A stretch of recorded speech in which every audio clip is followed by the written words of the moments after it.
Hello, everyone. Welcome to the event Gender Justice Beyond Borders Towards Gender Responsive and Migrant Inclusive Policy. Thank you for being here.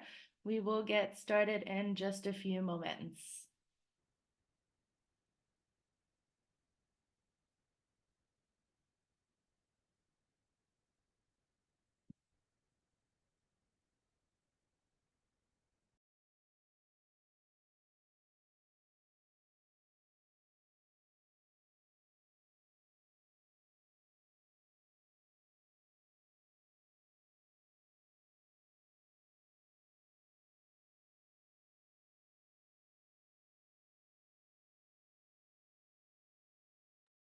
Hello to everyone that has just joined. Thank you for being here. We will get started in just a few moments.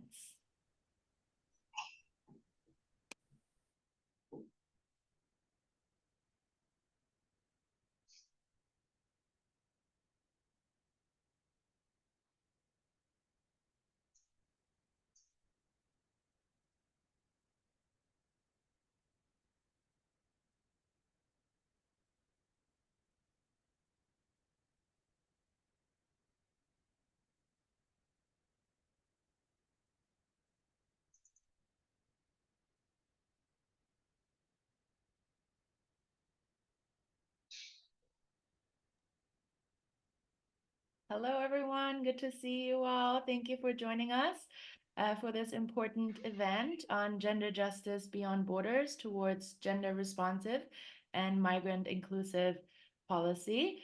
I am Dr. Lara-Zuzan Golesorkhi, the founder and executive director at the Center for Migration, Gender and Justice, and also the developer of the Gender Migration Index, a policy guidance tool to ensure gender responsiveness and migrant inclusion in policy planning, implementation, monitoring, and evaluation.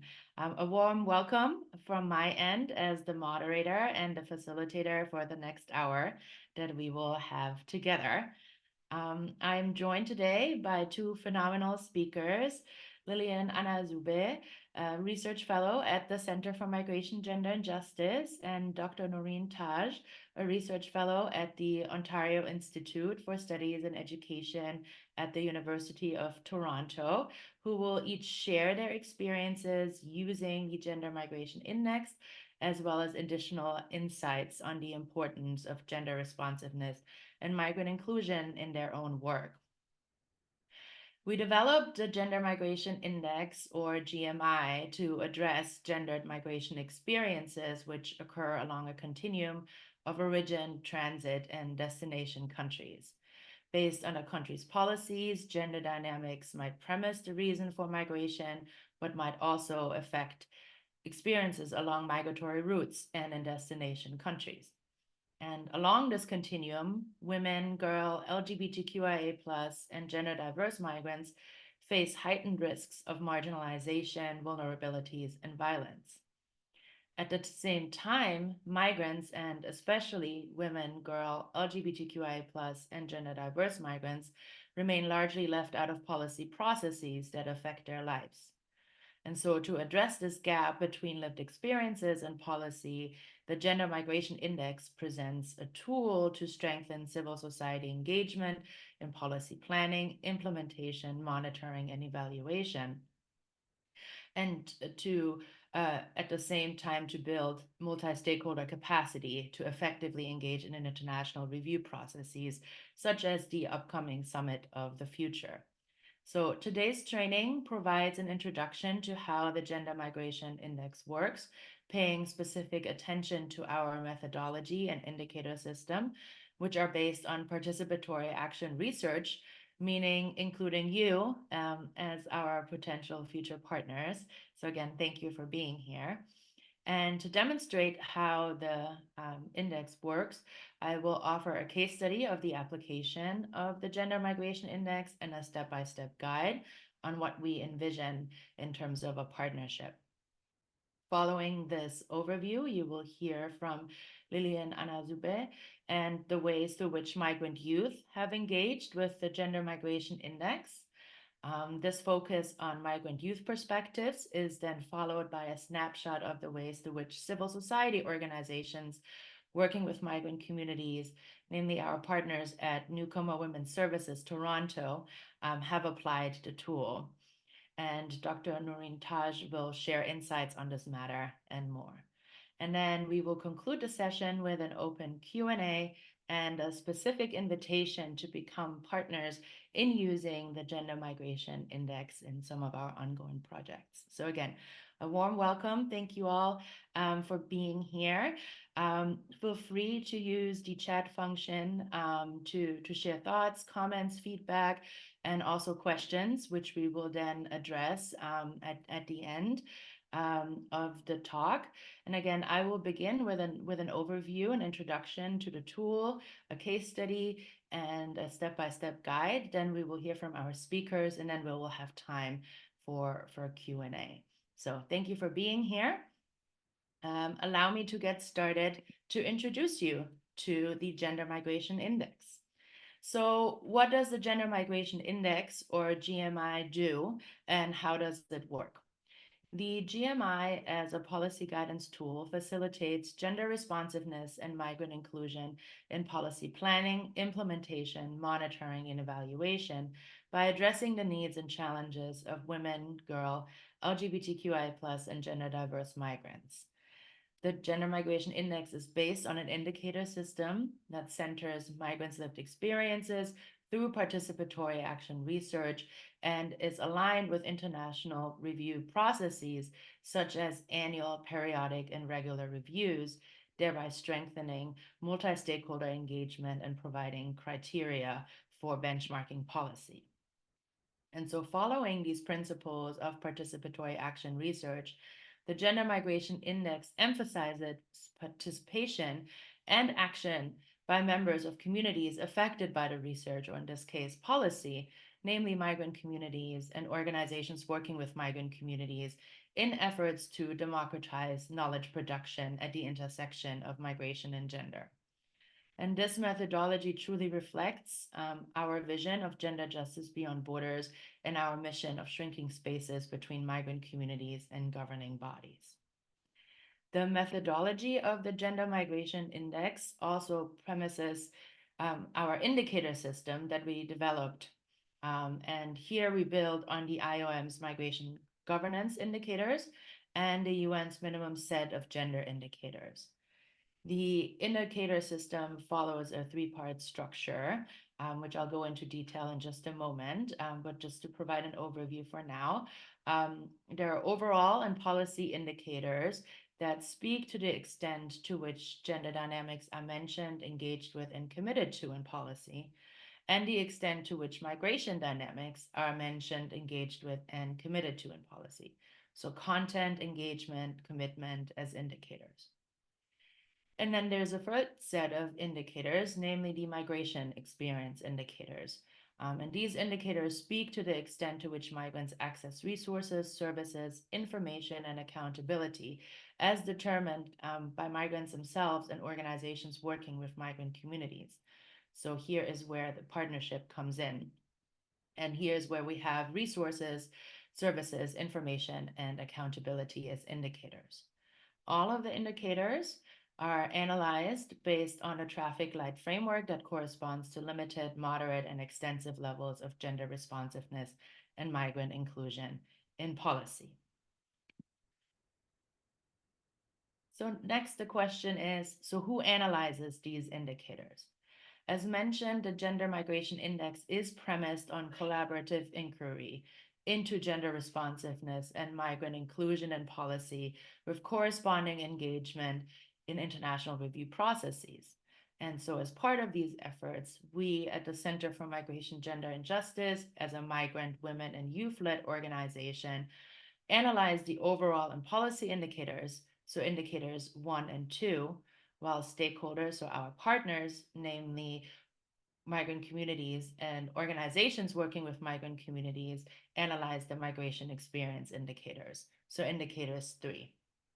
In this way, the application of the Gender Migration Index is co-curated in its methodology with a concrete research action trajectory that may result in civil society reports and other related outcomes, such as events and campaigns, which you'll hear about more in just a moment from our speakers as well.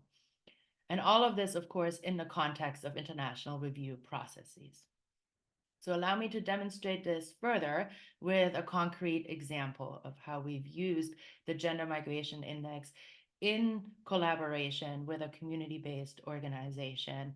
And for this, I would like to draw on the case for our initial analysis on the Global Compact for Migration and the International Migration Review Forum in 2022 and our assessment of Germany's implementation of the Global Compact on Migration, for which we partnered with a local community-based organization in Germany to conduct the Gender Migration Index analysis. So here's what we did, and here's what we found. So first of all, what did we analyze? We analyzed Germany's voluntary national review submitted in light of the International Migration Review Forum, demonstrating the implementation of the Global Compact on Migration in the country. Our analysis of the overall gender responsiveness in this voluntary national review indicated moderate mention of engagement with and commitment to gender dynamics in migration. Based on this analysis, we then identified labor as a policy area of concern, which brings us to indicators two. We then conducted a specific labor policy analysis using Germany's voluntary national review for the Global Compact on Migration, which revealed additional insights in terms of gender responsiveness in this particular area. And here we found that although Germany's overall mention of engagement with and commitment to gender responsiveness in migration can be described as moderate, when it comes to the specific policy area of labor, we saw some concerns in terms of more limited gender responsiveness, with the exception of moderate commitment.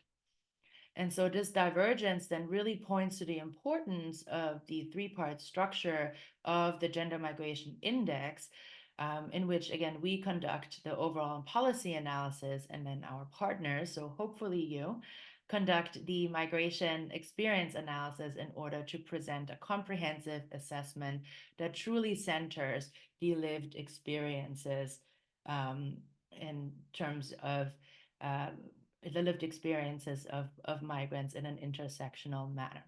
And again, for this particular example, I would like to share the experience that we had in our partnership with WOW, a local community-based nonprofit NGO from Stuttgart, Germany. WOW promotes equality and diversity in the labor market by addressing intersectional discrimination experienced by migrant women, notably through the organization's Job Ready program, and also the organization's empowerment and know your rights courses, as well as other workshops that they offered. And so it was on the premise on their work, on our partner's work as a stakeholder, that they then conducted an analysis of the migration experiences indicators, speaking to the extent to which migrants access resources, services, information, and accountability. WOW then also provided additional comments, practices, and recommendations for each of the indicators to be considered in policy planning, implementation, monitoring, and evaluation until the next review process. So again, as with the overall and the policy analysis, a mixed report on gender responsiveness can be identified here, as according to our partners, migrant women moderately access resources and services, but only access information and accountability mechanisms in limited ways.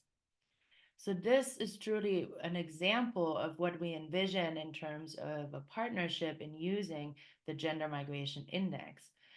And before I'll walk through a step-by-step guide and before we hear from our featured speakers, allow me to briefly demonstrate the versatility of the index as a tool that does both ensure gender responsiveness in migration contexts and ensure migrant inclusion in gender context and associated international review processes, such as when it comes to the Convention on the Elimination of All Forms of Discrimination Against Women, namely CEDAW. So how did this apply in the case of Germany? We intentionally chose Germany as one of our initial country case studies to analyze for the implementation of the Global Compact on Migration because we were aware of the country's upcoming CEDAW review of the country. So in 2022, we used the Gender Migration Index to analyze Germany's implementation of the Global Compact on Migration and thus gender responsiveness in migration contexts. The year later, in 2023, we used the Gender Migration Index to analyze Germany's implementation of CEDAW and thus migrant inclusion in gender context. So again, the versatility of the Gender Migration Index is demonstrated in this example. So here again, we conducted the overall and policy analysis um, in the context of what we had learned from the previous year. So focusing again on labor, and you see that the results pretty much overlap in terms of with regards to the overall intersection of migration and gender being moderate, but then when it comes to the policy area of labor, we saw some concerns here. And so this is really how the Gender Migration Index can go full circle in various international review processes and how it bridges silos in important ways, recognizing the intersectional experiences of migrants. So with this example and an overview of what we hope to do with this index, it's a developing tool. I will walk step by step through what it would mean to become a partner to us in applying the Gender Migration Index. So as mentioned, the third set of indicators, the migration experience indicators, are assessed by our partners. So hopefully you in the future. And as the first step with regards to this assessment is based on the following guiding questions and index categories for which we have developed a template that can be followed regarding the extent to which migrants use resources, access services, attain information about their rights, and engage with accountability mechanisms all along the traffic light system of limited, moderate, and extensive. It's important to note here that this assessment is premised on your experiences and expertise. And so it really serves as a means of centering those affected by the policies analyzed through the Gender Migration Index, namely migrant communities and organizations working with migrant communities as part of the knowledge production on gender responsiveness and migrant inclusion in policy. So let's look at the indicators one by one. For resources, partners assess the extent to which migrants use resources based on existing programs, policies, initiatives, and approaches. Red indicating limited usage, yellow indicating moderate usage, and green indicating extensive usage of resources. Similarly, for services, partners assess the extent to which migrants access services based on existing programs, policies, initiatives, and approaches with the same traffic light system, red indicating limited access, yellow indicating moderate access, and then green indicating extensive access to services. The other two indicators for that are part of the migration indicators overall have to do with information and accountability. So here again, partners assess the extent to which migrants have knowledge of their rights and protections based on existing programs, policies, initiatives, and approaches. Red demonstrating limited awareness, yellow demonstrating moderate awareness, and then green demonstrating extensive awareness of rights and protections. And then for accountability, partners assess the extent to which migrants engage with accountability mechanisms, so using legal routes or the court system to claim their rights, again, based on experiences. red reflecting limited engagement, yellow reflecting moderate engagement, and then green reflecting extensive engagement with accountability mechanisms. Once this step one is completed, and again, this follows along with a template that is provided by us, partners can then provide further comments on their assessment and offer practices to be considered until the next review process. Comments can include notes on what informs the assessment of indicators such as lack of available data or the identification of other relevant measures, and to substantiate the assessment of the indicators. In this way, the comment space really offers a further way to elaborate, if desired, on the assessment.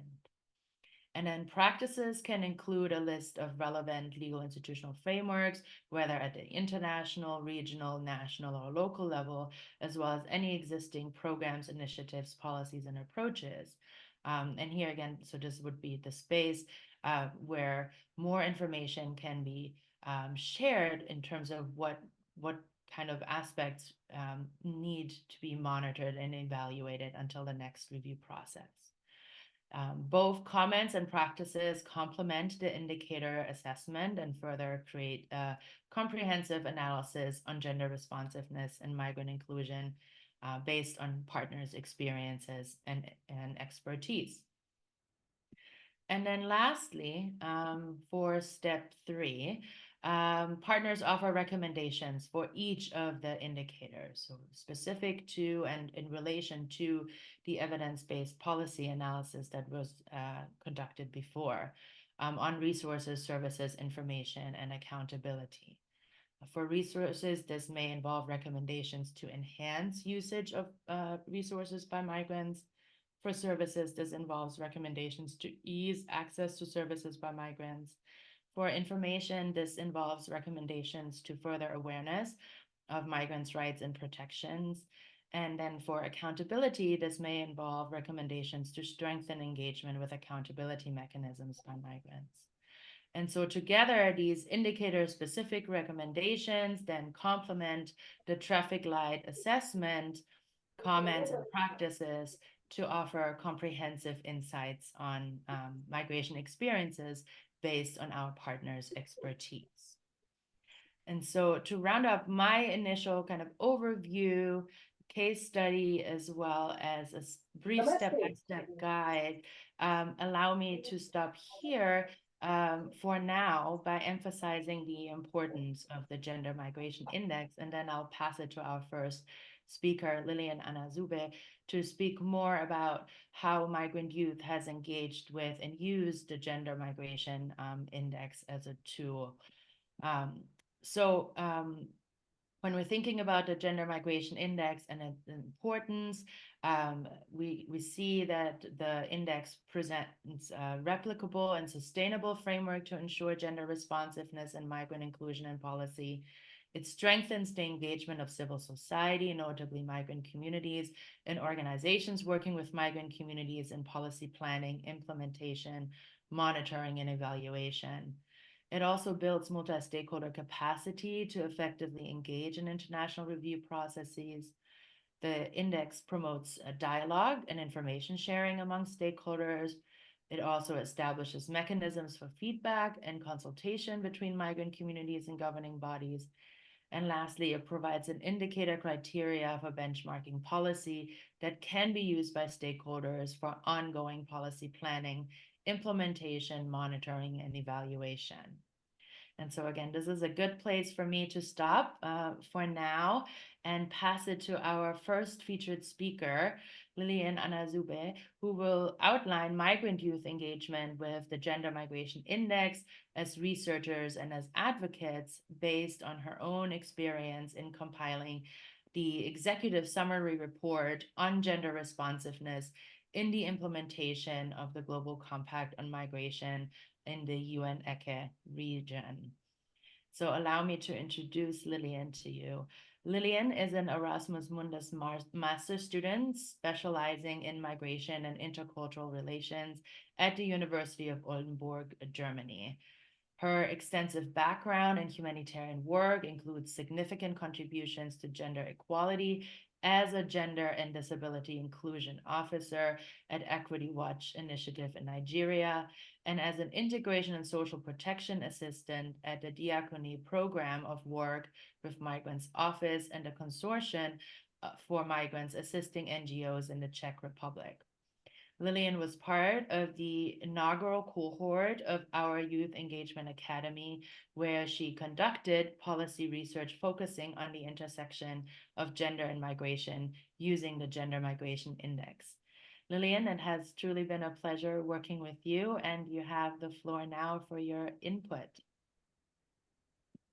Okay, thank you, Lara, for the opportunity to share the insights and experiences gained from using the Gender Migration Index over the past year. I can't believe it's almost 1 year already. To analyze migration and gender policy documents.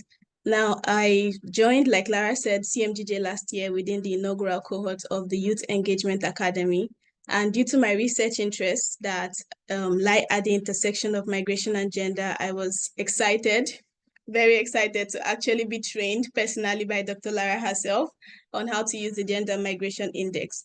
Now, my initial assignment involved analyzing the voluntary national reviews submitted by the European UNECE countries as part of their commitment towards the Global Compact for Migration. I honestly entered this task with expectations that these countries, keen to demonstrating their commitment, would present exemplary gender-responsive strategies. However, I soon discovered that out of 14 countries, out of 14 VNRs that we analyzed, that only one country exhibited extensive level of gender responsiveness in the GMI indicators of content and moderate engagement and commitment according to the GMI's traffic light format. Now, this finding was my first indication that despite progressive narratives, that the actual integration of gender consideration in policy is still very, very superficial. Now, using the GMI in this analysis proved to me that including gender-related terminologies is not enough. It's not enough to include gender-related terminologies in policy documents, and it doesn't necessarily translate to effective or meaningful gender responsiveness. Now, true progress, how do we achieve true progress? Now, true progress would require more than words. It would actually require a holistic approach. And what does a holistic approach mean? It is institutions, organizations will have to strive towards policy coherence. And what does that mean? It means they have to ensure that the policies they make are not only well-intentioned, but also well-integrated and effectively implemented. Secondly is the use of quality data. I cannot stress this enough. When you use quality data, it supports the development of policies that are actually based on real rather than perceived migrant needs. And thirdly is the use of accurate indices like the GMI. And I don't say this because I work at the Center for Migration, Gender, and Justice, but tools like the GMI are actually essential for measuring progress because they offer a rigorous framework and standard methodologies to evaluate the extent to which gender responsiveness is embedded in migration policies. Now, these points that I've made so far brings into focus the critical questions raised by the GMI. And what are they? Are the specific needs of migrants from diverse gender backgrounds genuinely being addressed? Secondly, are all gender identities inclusively considered in policymaking? Now, this last point really stuck with me because while I was writing the summary report, I realized that despite the significant number of LGBTQIA migrants in European UNECE countries, only 2 countries explicitly mentioned LGBTQIA communities, migrant communities in their VNRs. Now, this glaring omission is indicative of the broader issue of inclusivity that we face in policy and effectiveness of policy and project planning for certain migrant groups. Now, the results from the GMI analysis that we conducted, however disappointing it was to me, shows the urgent need for targeted and comprehensive approaches that cater to the specific vulnerabilities of various migrant groups. 2030 is around the corner, we know, and that's the target year for Sustainable Development Goals. So if we intend to meet our targets, our commitment to gender and migrant justice must be reinforced with robust tools like the GMI that are crucial for ensuring that policies are not only declared to be gender responsive, but also truly fulfill these claims through tangible actions and verifiable outcomes. Now, the summary report I have been referencing on since I began this presentation is actually the summary report for gender responsiveness of the VNR submitted by European UNECE countries. It was co-authored by Lara and I, and it's published on the CMGJ's website. And I urge you all to please go look at it, because it's an interesting read, and I'm sure you would want to know where your country is for within the index. Now, I would close by saying that the journey with the GMI has not just been about evaluating documents. No, it's not about analyzing policies. It's about urging a shift from nominal to actual gender integration in migration policies. Now, I know that this is an ongoing process, but it's an ongoing challenge that we must face with resolve and innovative tools like the GMI. Thank you all for your time. Thank you very much, Lilian, for this very important input and for sharing your insights on using the Gender Migration Index, specifically as migrant youth in the policy field. As I said, it's been truly a pleasure working with you. And yes, I can only point you all again to the co-authored report that we had just published. I'm happy to share it in the chat in just a moment as well. Before I do so, allow me to briefly frame the introduction of our next speaker, and to bring us into the space of partnerships with migrant communities or organizations working with migrant communities, many of whom might be part of said communities or working in said organizations. So here are just a few things of how we've conceived of this partnership and why you should consider, and why we extend a warm invitation to contact us, to reach out to us after this training, to pursue a collaboration on the Gender Migration Index, to elevate your global impact, to amplify your expertise from the local to the global stage, to connect across various global platforms. This is one, the UN Civil Society Conference. There are many more international review processes around which we can connect. To create global change, and we truly believe this, that this tool can contribute in a way to thinking through and truly working towards gender responsive and migrant inclusive policy, and to move forward together in our collective fight for gender justice beyond borders, because it is truly a collective fight. And you will see in just a moment just how all of these reasons to join us in partnership came into fruition with Newcomer Women's Services of Toronto and Dr. Norin conducting the migration experience analysis using the mentioned indicator system and the corresponding template. So I now have the honor to introduce Dr. Taj. Dr. Taj is a postdoctoral research fellow at the Ontario Institute for Studies in Education at the University of Toronto. She received her PhD from the Educational Leadership and Policy program at the same institution, specializing in comparative international and development education. Currently, her research project with Newcomer Women's Services Toronto focuses on the experiences of immigrant women and their labor market transition in Toronto. Her research interests include education, leadership, and policy, gender and international development, as well as community development. Dr. Taj strongly believes in gender equality and the capability of every individual to achieve their potential.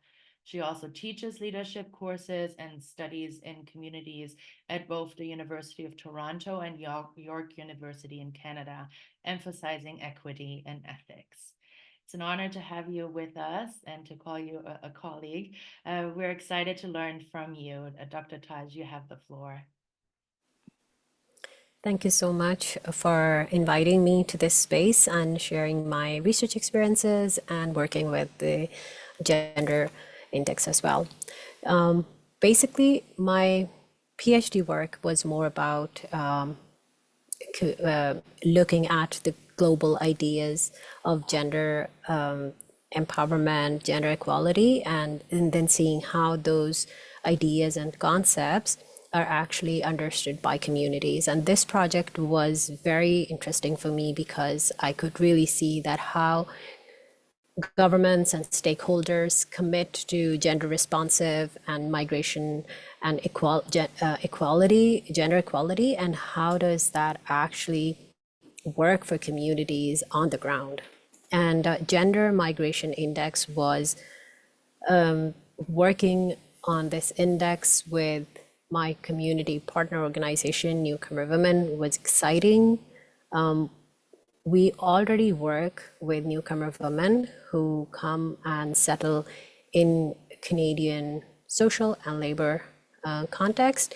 My project specifically is their integration into the labor market. And with our principles of gender equity, equality, evidence-based policymaking, advocacy, and really pushing toward understanding people as people, learning from their stories, and not just taking them as numbers in the policy making. So this project was exciting. The process, once we were invited to collaborate on this Gender Migration Index by the center, we were happy, and we started thinking of how to go about that. We really wanted it to be ground up. So I'll just explain a little bit about the process, and that might help members in this space and community here to think of how they can use this index in their work as well. So we started discussing with our members, with our organization, and really it wasn't something that we were doing from top down, but we actually involved our managers who were working with the immigrant women, with the refugee status women, and so the hierarchy, the processes are bureaucratic, and we all know that how organizations work. We also met with different managers who were taking care of those, and the demographic, as well as the women who were migrant status as well, refugee status as well. And we were able to directly speak with them, collect their stories as well. And the idea that I really liked is the 3-color signal kind of indicator, where you have red as concerns and yellow and green. So that was easier for us to work with some of our participants and collect their stories. And the index actually gave us that space where we could, and we were able to, and we shared those stories as well. Because again, we have humans here. We have their stories, which should be brought in through some sort of indicator or mechanism where we understand them more than numbers. So we were able, and I'm glad that we were given this confidence that we could actually share this story, the stories of the people, the women group we spoke with. It was surprising because the index, when we started, it was kind of taking a stock of our work as well, and reflecting on how we work and speaking with our clients and how they were sharing their stories. And we were listening to, okay, but we do provide information, we do provide services. So we kind of evaluated that we had moderate on accountability, information, and resource on services, but when it came to resources, it was not connecting. The things were not aligning, and somehow Gender Migration Index was so clear that we could actually see that, okay, this is not connecting. What could be the reasons? And we spoke with the women as well, and trying to understand, and the process was kind of back and forth. We spoke with managers as well. And I'll just briefly share how our recommendations actually look like towards the end. So in terms of resources, we understood that in Toronto, there are a lot of resources. There are a lot of agencies who are working with the migrant and refugee status women, but there are not tailor resourced. So we would be needing tailored resource allocation. We're not doing that. We have resources, we have developed resources, but we don't have direct engagement with refugees as such, where we can involve them in the decision-making process and understand from them that how do they want this to be done. Similarly with services, we have a lot of services available, but there is a lack of women-centric labor mobility. So the gender part is missing in the policy work. They're not addressing to the unique needs and skills for that group. Then we also do not have in the policy, in the bigger policy, gender-inclusive economic pathways, where we're not considering that people are coming from different backgrounds and how they bring different strengths, and we're not creating those kind of economic pathways because in the policy, it's so much into that, okay, we need to take these, do a general assessment and put them in the market. And mostly women end up in doing survival jobs because one of the respondent actually shared with us that she was been asked to do the survival job, which really tells that how stereotypical policymaking is. So those were some of the ways that we reflected on the work we do. And the index helped us to understand the disconnect between what was the need and what was happening on the ground and how policies have already been framed and developed and promoted at the policymaking higher up space. I think I'm keeping a check on time, so I should just stop because it's already 43. So let me know, and I'm happy to connect if you want to speak about it further. Thank you.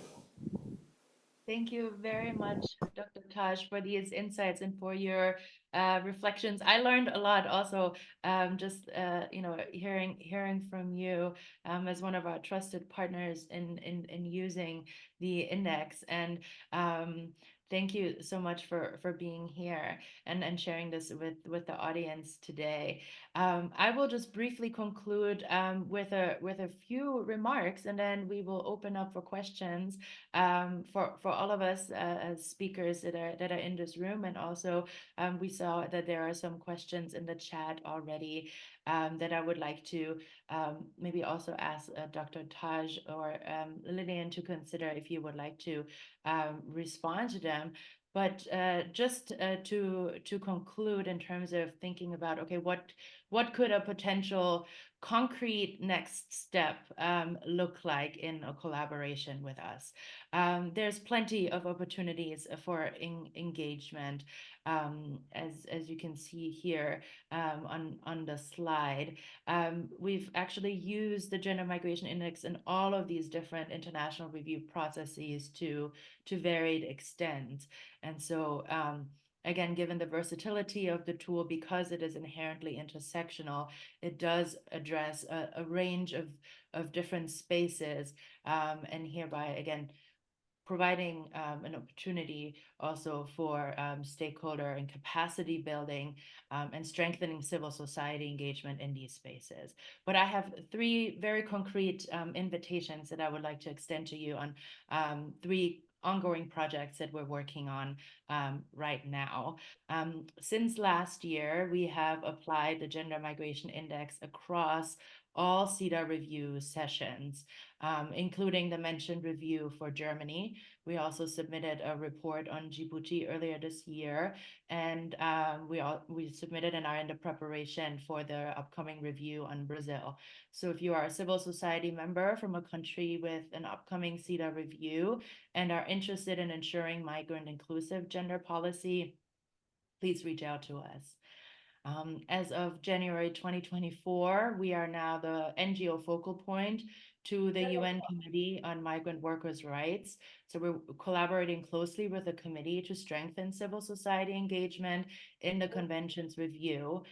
This is a new space for us to apply the Gender Migration Index, and we're excited to do so with you if your country is already a member to the convention or should be a member to the convention. And then lastly, as outlined by Lilian, we're in the process of conducting a scoping analysis of gender responsiveness in the implementation of the Global Compact on Migration in light of the ongoing regional reviews and to prepare for the next International Migration Review Forum in 2026. So for this, we invite you to join us again to ensure that the lived experience of migrants are front and center in these international review processes. So with this, I say thank you. And we have just about over 10 minutes for Q&A. There are some in the chat that maybe we can address first, but then also if you would like to take the floor, feel free to use the raise hand function, and we will try to accommodate as many comments and questions as we can. Please join me also in thanking again Lilian and Dr. Taj for their insights and sharing their experiences of using the Gender Migration Index. So again, the floor is now open for questions and comments, and I will moderate the chat as well. So give me just a moment to get situated here.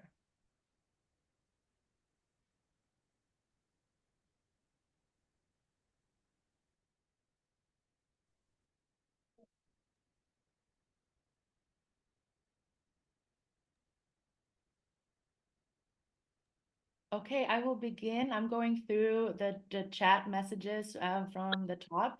And if I see correctly, one of the earlier questions was about embedding and human rights centered approach in the Gender Migration Index as part of the migrant experience building. Absolutely. That is one of actually the main motivation as to why we developed the Gender Migration Index. The Center for Migration, Gender, and Justice is a migrant, women, and youth-led organization and operating at the intersection of migration and gender. One often feels that one aspect of one's work and one's lived experience is often left out. And so taking a human rights centered approach in the development of the Gender Migration Index was truly essential, and hence also why we developed it in a way of the three-part structure where the migration experiences are really front and center. Yes. Is there a question? Please go ahead. No? Okay. Yes, there. Okay, please go ahead. I see your hand. Please go ahead. Okay. Thank you. I don't know if I can speak in French. In French? I do not speak proficient French. I will have to admit, I do not know if my colleagues or featured speakers and or if we have anyone in the room that could potentially translate. So I apologize for that. There is no one who can help you for translation, for traduction. Okay, we have someone, and we have several people in the chat. Excellent. Yes, there are. Okay. Thank you so much. Yes. Okay. Moi, je m'appelle Jean Bosco Ndiandekura. Je suis un autochtone du Burundi. Je travaille actuellement à World Division International Burundi. Je voudrais m'adresser sur le rôle de l'Organisation internationale des migrations, surtout pour savoir la contribution de l'OIM pour la protection, la protection ou bien la protection des peuples autochtones.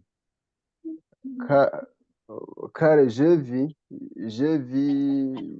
que pendant les priorités des Nations Unies, les Nations Unies ont mis des politiques qui visent la mise en application des peuples autochtones.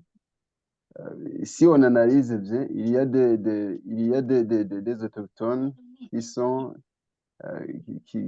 en besoin des politiques liées à la migration. Ah oui, c'est ça. Je voudrais savoir quelle est la contribution, que peut contribuer l'OIM dans la protection des peuples autochtones. C'est ça. Merci. Thank you very much, and thank you also for the translation that we received live already. I'm afraid that I will not be able to answer this question because I need to clarify that the Gender Migration Index is an index developed by the Center for Migration, Gender and Justice. Although we work with the IOM and have engaged with the work of the IOM, the index is not related to, nor was it developed by a UN agency. So I'm afraid that I won't be able to I'm not in the capacity to answer that question because I'm not affiliated, nor do I work for the UN agency.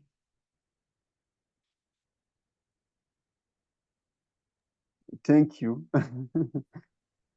Sorry, I know this was not what was maybe expected, but I think this is important for us to clarify, because we often, of course, get questions around this in terms of how the Gender Migration Index functions within other UN agencies. And we've been happy to collaborate, but cannot speak on behalf there. So, but thank you for your question, and thank you for being here and joining us.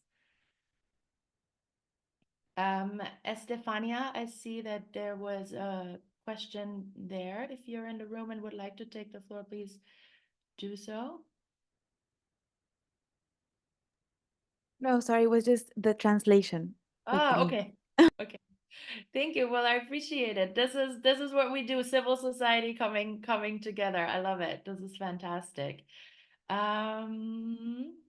There was a question that I see now about the GMI working on intersectionality, such as migrants with disabilities. Yes, absolutely. So although, again, the focus is, or the main premise of the Gender Migration Index has to do with gender responsiveness and migrant inclusion, we of course understand that there are varied identities that are held by migrants, and so certainly this is seen in a comprehensive way, and we're just beginning with regards to the application of the Gender Migration Index, launched in 2022, and now are slowly expanding, as you've heard from our two featured speakers.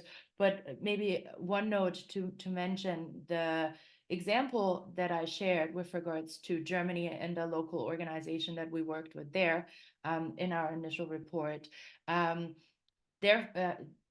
The migrant women that they mainly worked with were Muslim migrant women, and so we had there was that additional intersectional component as well that is captured with the Gender Migration Index, and the comments and the practices sections, as well as the recommendations that are targeted and refer back to the indicators, are spaces where exactly these intersectional considerations can be drawn out and can be really emphasized. Yeah, Dr. Taj, please go ahead.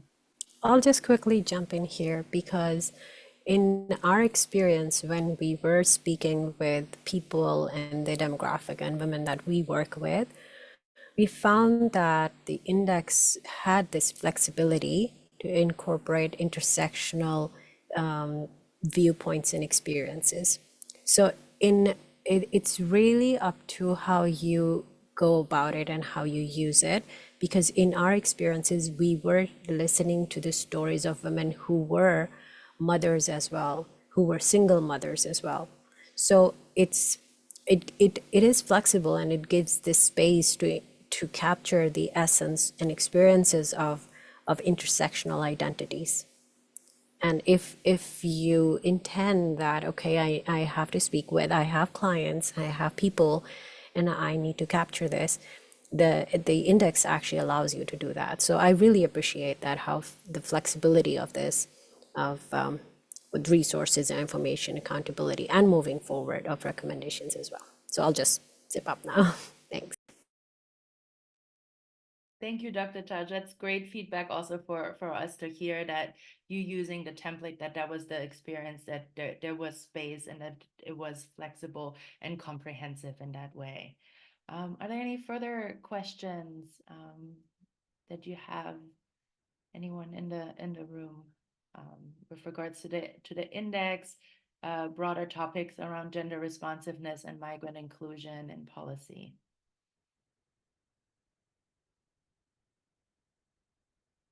And please, we're small enough group, so if you want to take the floor, please do so.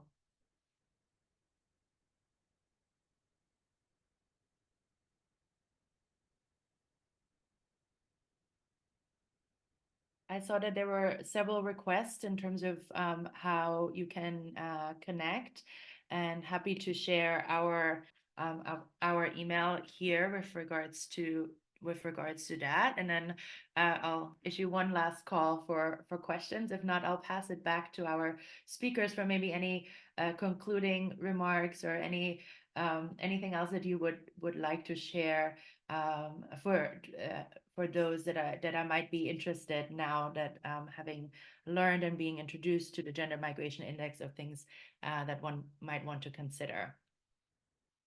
Any further questions? Yes. I heard somebody.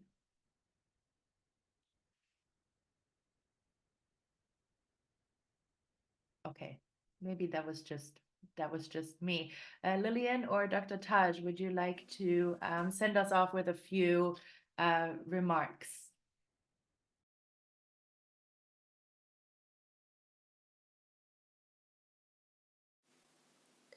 I can go first. Thank you again for having me here today and share how people think and what people's experiences are. And we really don't have enough of these kind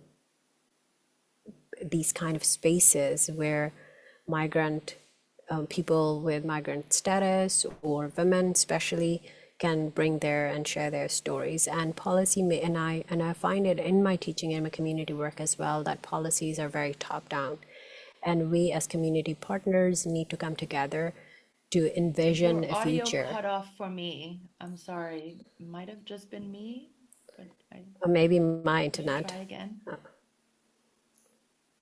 I'm sorry, it could be my internet. I'm traveling, so I have Okay. all sorts of Oh. internet. Yeah. We have you back now. Thank you. So I just wanted to have this last comment, that thank you for creating this space, because hardly we get to speak and put our voices in the policy space. And at this point, we need to start envisioning the future of policy making, which is really ground up and not top down driven. And I look forward to connecting with more of community partners so we can have this synergy and improvement in policymaking process. Thank you. Thank you, Dr. Taj. That's great to hear, and especially that, capturing the essence of what the Gender Migration Index is trying to do, which is the bottom up approach and the centering of lived experience there. So Lilian, I'll pass it to you now for a few last remarks. If you have any, would you like to share any? Okay, yes, I think I'm having problems with my video, but I would just like to say thank you to everyone that came for this workshop. And I would like to say that as you consider using the GMI, that we shouldn't relent. We should continue to push for a world where gender justice and migrant justice are not just ideals or just mere words that are added to policy documents, but actually like realities that should be reflected in every policy and in every action, most especially. Thank you. Thank you, Lilian, for these very, very strong words, and emphasizing again that the gender migration is one tool of doing so, and we invite you all to join us along the way. With this, it is our great pleasure, and I see that there were several notes in the chat in terms of how you would like to join us or become partners. Just send us an email, and we will take it from there. And I have the great pleasure now to conclude the session with our latest publication, which is the co-authored publication between the Center for Migration, Gender and Justice and Newcomer Women's Services of Toronto, which I'll share in the chat now, and that will go live in just a few moments. And this is the latest partnership that Dr. Taj was speaking on, that we had around the Global Compact on refugees, and Newcomer Women's Services partnering with us to create this comprehensive analysis with regards to labor policy. So hopefully between that and the co-authored report with Lilian, and the session gave you an idea of what we're trying to do with the Gender Migration Index. Thank you very much for your interest, and we hope to hear from you very soon. Thank you so much. Bye, everyone. Thank you. Bye. Bye. Thank you. Thank you.